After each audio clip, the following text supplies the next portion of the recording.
Welcome to the Lexington Green. This is where it all began. This is the birthplace of America. Because 250 years ago today, at the dawn, the break of day, 77 ordinary people like you and me, Americans, came out on this Lexington Green and they waited. They waited for nearly 800 British troops to arrive because they were coming from Boston, going up to Concord to seize our arms, our artillery, our firepower. This was a big deal because then we were living under martial law. The war hadn't broke out yet. This was the beginning of the war. So tensions were high, but we came out because we wanted to defend our hometown. We wanted to defend this beautiful place, our freedom, our lives. So we waited on this green. The British come. The colonials are staring tyranny in the eye. And Officer Pitcairn, the officer of the British troops, he looks at the colonials, he says, "Disperse, ye rebels, disperse, ye villains, lay down your arms." But the patriots, they looked him in the eye.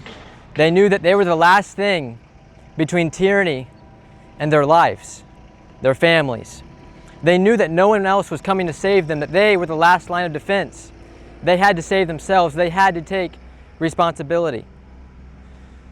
But they were not the ones to initiate the fight, because Captain John Parker, he looked at his men, he looked at the colonials, and he said, "Don't fire unless fired upon. But if they mean to have war, let it begin here."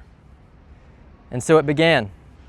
That infamous shot fired that was heard around the world, that happened right here 250 years ago today. And that's so powerful, has a lot of meaning.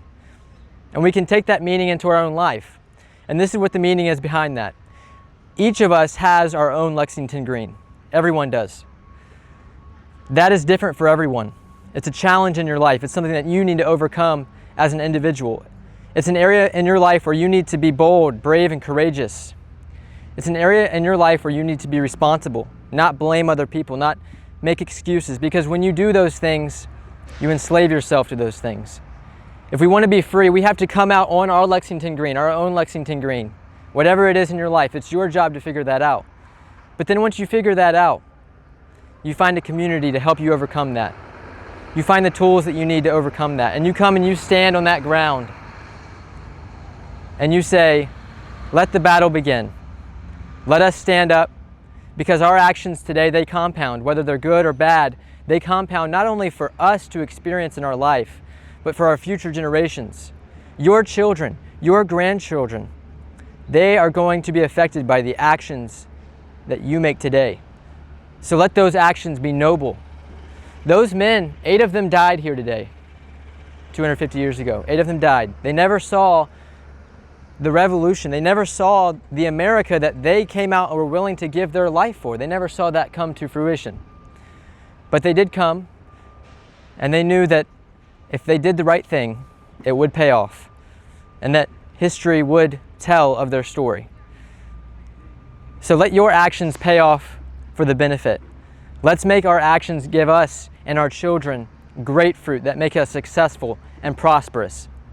We are blessed to live in America because of the sacrifice that they paid here. It wasn't easy to come out and look at the most powerful military in the world. England was the most powerful military in the world at that time. But they came out and they said, "You're not going to come for our firepower, for our ammunition. We're going to stand up." You see, tensions were high back then because we, the people, realized that we were the government.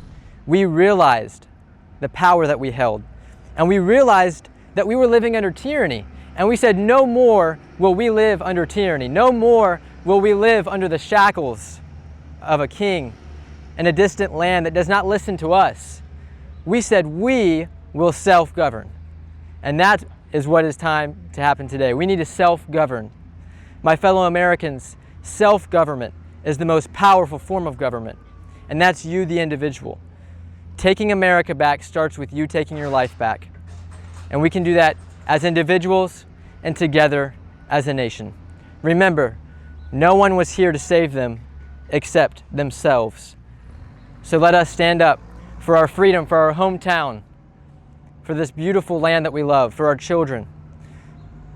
And let us remember that we are the government, and we are going to take our lives back so that we can take our country back. Thank you, and God bless you guys.